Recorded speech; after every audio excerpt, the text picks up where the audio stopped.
Now, let's proceed with subtopic 2.1, Semiconductor and Photovoltaic Effect. I'm sure that you guys learned this topic before, so let us recall our prior knowledge.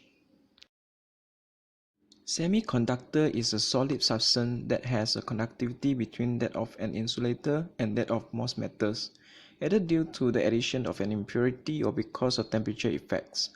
In a semiconductor material, the flow of holes occurs in the direction opposite to the flow of electrons.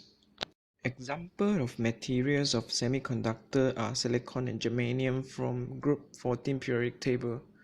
They are extensively used due to the 4 valence electron in the outermost shell, which gives them the ability to gain or lose of electron equally at the same time. Picture below shows silicon crystal, which is the most semiconducting material used in photovoltaic cell. How the most common solar cell material, silicon, form.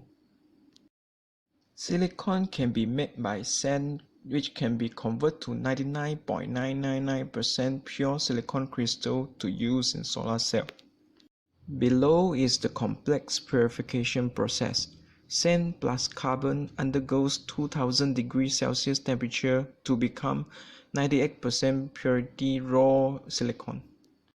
Then silicon get converted into gaseous silicon compound formed and mixed with hydrogen to get highly purified polycrystalline silicon.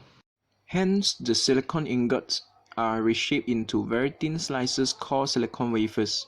The silicon wafer is the heart of the photovoltaic cell. Next, energy bands and electrical conduction. Semiconductors are defined by their unique electric conductive behavior. Some were between that of a conductor and an insulator.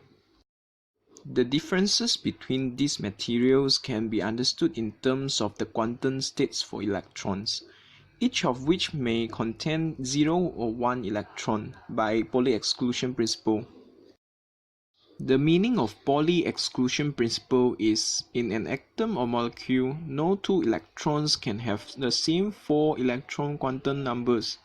As an orbital can contain a maximum of only 2 electrons, the 2 electrons must have opposing spins. Below shows the example of Pauli exclusion principle where electrons are in opposite spin in each orbital.